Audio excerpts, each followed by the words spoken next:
The Oscar-winning Danish girl and Tomb Raider actress teamed with filmmaker Olivier Assayas for a meta-meditation on fame, cinema, and celebrity in the network's 8-part remake of his 1996 film of the same name. In both versions of the tale, the story revolves around a movie star living in France shooting a chaotic filmmaker's troubled adaptation of Louis Feuillade's classic black and white silent film Les Vampires, but Vikander's version ends on a much more personal note than Assayas' original, with A-list starlet Mira giving herself over completely to the spirit of the character as she both exercises personal demons and exacts fitting revenge on the superficial, blood-sucking forces of Hollywood surrounding her. The pivotal moment in the terrible marriage, the lighthearted finale of Irma Vep, takes place between René and his therapist as they talk about how he feels after this turbulent production. When they first met, closer to the start of the shoot, René was much more uneasy, questioning his own motivations for wanting to revisit material that he had previously turned into a movie and a failed marriage, and not always coming up with admirable artistic justifications for doing a miniseries about it. But now that it's over, he seemed strangely upbeat about the procedure, calling movies black magic that have a life of their own. He says sadly, "You conjure them, they awaken you, and they leave you adrift." René dismisses his therapist's suggestion that movies have a second life after they are finished. They frequently have incredibly uninteresting lives. Given Irma Vep's autobiographical focus, it's simple to envision Olivier Assayas concurring with these opinions and possibly believing an 8-episode series intended to circulate around a streaming channel like HBO Max is the dullest possible outcome. This episode makes the argument that the actual process is what gets the artists engaged where they want to go.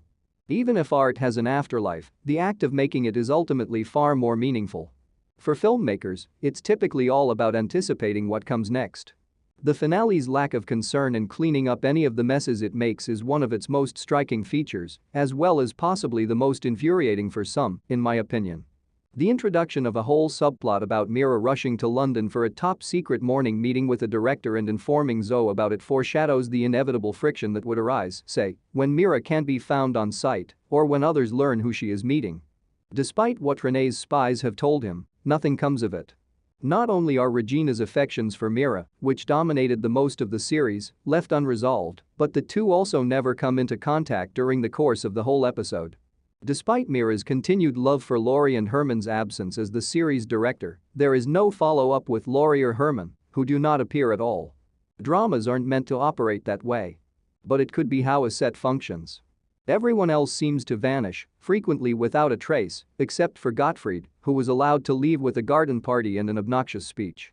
Unaware that Mira had checked out the day before, poor Gregory, the producer, finds himself waiting in her hotel lobby with flowers. Gautier Parcamineri unexpectedly handles the news that Mira skipped his dreamscape shoot. Well, they can't file a lawsuit because doing so would reflect poorly on the business and they'll just have to move on. We may anticipate René to lose his cool when Cynthia Kang asks if she can leave a packed scene so she can leave a day early, but he actually seems to be okay with the notion. She then does the choreography flawlessly in her last take.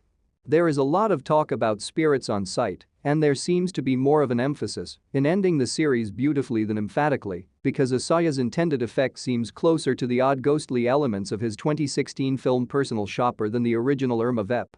In the movie Personal Shopper, Kristen Stewart plays a shopper for a supermodel who is troubled by the recent passing of her twin brother due to a congenital condition.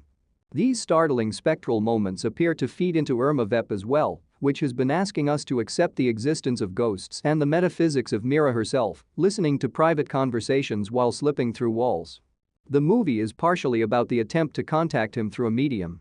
Stewart returns for a lengthy cameo in The Terrible Marriage as Eamon's girlfriend, a pop artist who has attained the Taylor Swift level, where she is performing for a captive audience of 11-year-olds while possibly hoping she could reach their parents. Again, since they did have that one-night stand together, we might anticipate a fight when Eamon is questioned about Mira. However, Assayas avoids that confrontation and instead finds the couple reaffirming their love for one another and their desire to try for a child once more.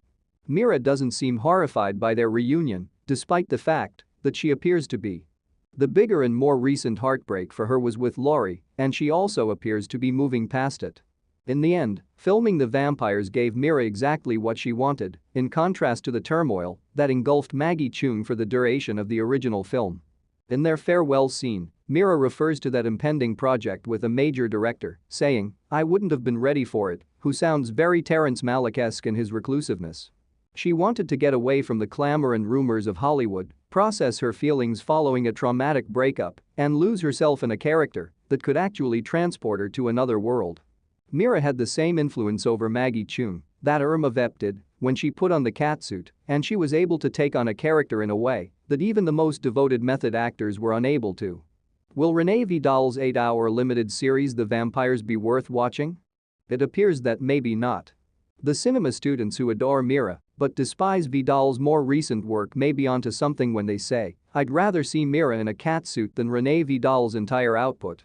But Irma Vep offers a glimpse into how those who could create a show like The Vampires or the series Irma Vep may feel about what they hope to gain from the process. They won't be able to derive the same meaning from it as people who view it on digital media players. They use it to their satisfaction and then move on to the next one. Carrie Brownstein, who played Zelda and added a lot of comedy punch as Mira's agent, could have had more screen time. She naturally plays the role with a stark deadpanness. The shows have a strange atmosphere. The majority of the crowd is screaming at me like I'm a K-pop star because they want to be there. They are playing the music so loudly that I doubt they can hear it. The other half consists of their parents, or, worst yet, their unfortunate grandparents, who would probably prefer to pass away than hear my music. Every teen pop idol seems to experience this at some point, which is how Spring Breakers came to be. No real art is born of confidence. You should be appreciative of your misgivings. Mira's statements to Renee sound sincere, rather than like an actress trying to calm her anxious director. Herman's lack of self-doubt is one thing that annoys her about him, and what she believes makes him a hack. It results in incomplete work. The new film Regina is working on genuinely sounds like a good one. She also has a positive outlook about working without a budget.